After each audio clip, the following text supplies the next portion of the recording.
Okay, what I'd like to do is take a second to go over the poetry, quotes, integration, formatting, and citation assignment, and just kind of give you an idea of how I would have done it, and then also, more importantly, what are some of the rules when it comes to integrating, formatting, and citing. So let's go ahead and take a look at number one.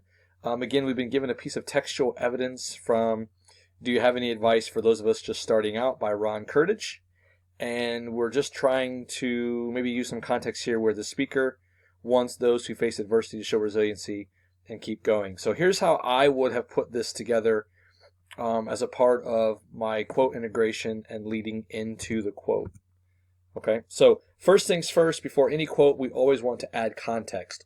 Who, what, when, where, why, right? These are all things that we can add. So who's saying it? When are they saying it? Why are they saying it? So I'm going to go ahead and start with who's saying it. So the speaker in the poem hopes those facing adversity will stand strong and show resiliency. I think I misspelled that, sorry.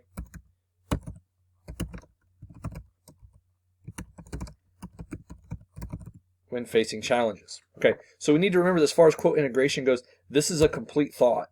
So because it's a complete thought, what we want to do is we want to make sure that we are going to use a colon. Okay, so again, if you remember, that is the method, that is the trick. Whenever we integrate something that has a complete thought in front of it, okay, we want to use a colon. So you'll see that I use the colon at the end. Okay, now as far as my piece of textual evidence, again, what I'm going to do is this is going to be double spaced. I'm just going to go ahead and copy, and I'm going to copy the quote. Maybe I'm going to copy the quote, and again we'll go over this. Maybe I'm going to copy the quote, and we'll show you kind of how we want to do this. So remember again, this is a quote that is 4 lines. So because it's 4 lines, we want to make sure that we format it into a block quote.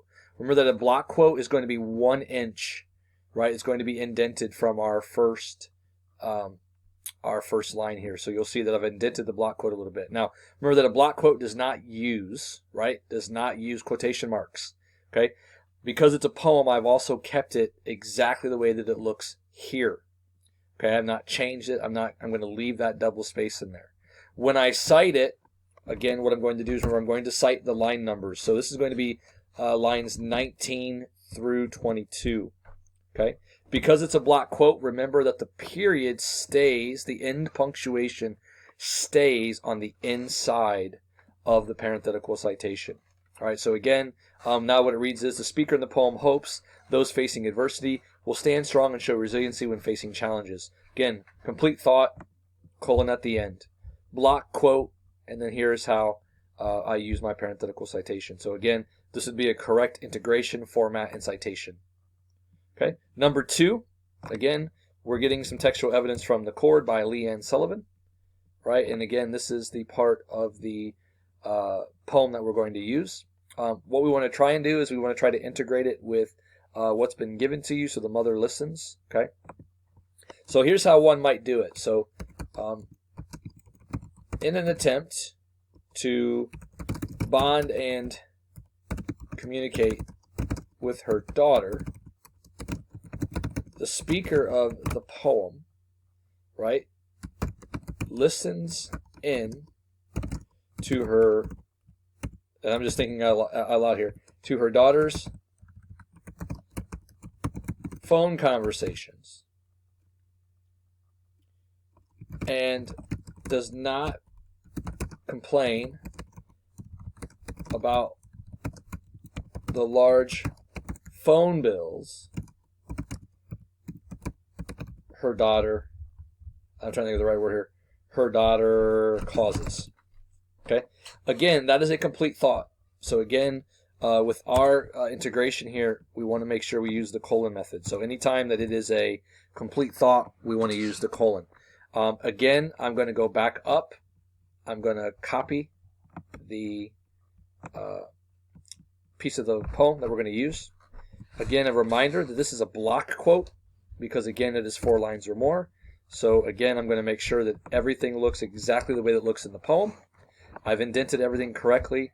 Again, I'm not using any quotation marks, and I need to add my parenthetical citation. So what you'll notice is that this line, this last line here, line 22, it does not use any end punctuation. So there's nothing after the word away. So I'm not going to add anything to that. So my parenthetical citation would then look like this, right? So again, I have my quote integration. I formatted my block quote correctly, and then I've also correctly used the parenthetical citation. Okay? All right, so this is one way you could do it. For number 3, we're getting some textual evidence from the poem Wheels by Jim Daniels. I'm going to challenge you to use the ellipsis here and not use the entire quote. So we'll have to make sure that we kind of look at this and go back and review some of our video. Okay. What we're going to suggest here is that the speaker describes a brother dying off, and that the brother, it could be suggested that the brother has died. Okay. So let's look at this and see how this might work. Okay. So again, I'm going to integrate this, right?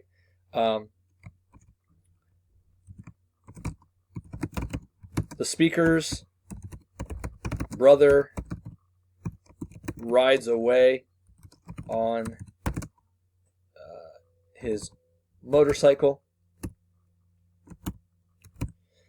The brother speaker rides away on his motorcycle. The speaker is unable to take a picture of their brother and suggests that their brother may have died shortly after.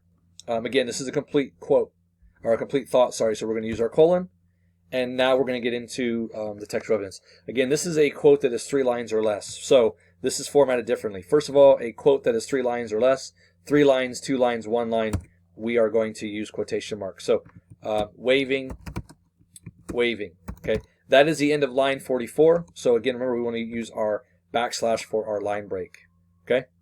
Now, I am not going to use line 45. I'm going to go ahead and get rid of that line. So I'm going to use my ellipsis here, which will symbolize that I am not using that middle line. And then I'm going to finish it off with line 46. Okay, and again, remember that we have the quo par punctual here. So I'm going to end this with a quotation mark, quo. I'm going to include my parenthetical par. So that in this case, I'm using line 44 and 46. I've omitted line 45, and then I'm going to again quo par punc. Because this ends right here, if you can see the quote, it ends in a period.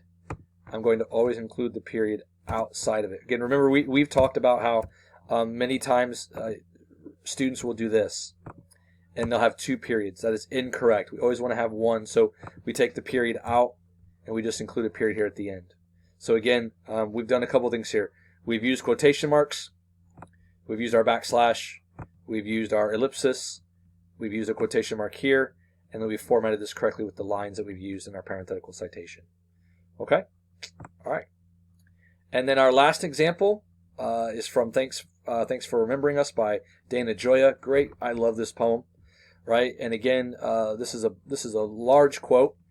And again, there may be some parts of this we don't want to use. So we're going to suggest, first of all, there we go. We're going to change just a couple things here while I do a quick edit. We're going to go ahead and try and do this to the best of our ability. All right. So again, maybe it reads something like this with our integration.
Okay, so this might be the point that I'm trying to make. And again, I've ended this with a complete thought. The comparison and their actions create a sad, gloomy tone. So again, I want to go through and I want to use this part of the quote, but not all of it, and show you how we can also do this. Okay, so I'm going for a couple things here. I'm going for number one. I really want to make sure that I'm driving home this gloomy, sad tone. All right, so I may not want to include every single part of this quote. This is really long, so I don't know if I need all of it. Okay, so there's a couple things here that I may not want to use. So what I'm going to do is I'm actually going to take a look at some of these lines here. I'm going to get rid of the 10th, the 11th, and the 12th line. Okay, so I don't want to use that. So what I'm going to do is I'm going to run an ellipse across, generally speaking, the length of the piece. Okay? And I also don't want to use, so I got rid of 10, 11, and 12. I also don't want to use 13, 14, 15. I don't want to use these two lines here. Okay? So I don't want to use, I believe that is 15 and 16. Oops, sorry, wrong one.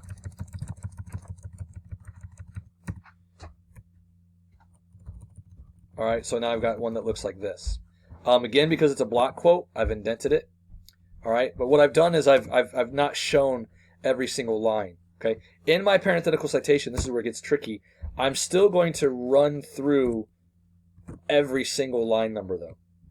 Okay, and again, what that's just going to show is that I do have a chunk of a quote here, but I'm not using everything. I'm not showing every single line, but I do want to show the span that the quote sort of runs through, the piece of the poem runs through. So again, what I've done here, again, reminder, no quotes because it's a block quote. I want it to look exactly like the original. So even though I've gotten rid of some lines, I've not changed the other lines I've included.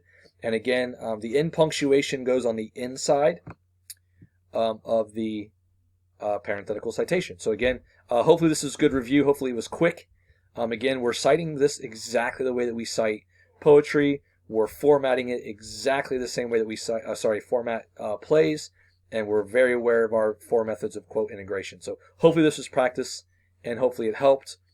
Feel free to obviously make some changes to your own if you'd like to before you submit it as an assignment. All right, thank you.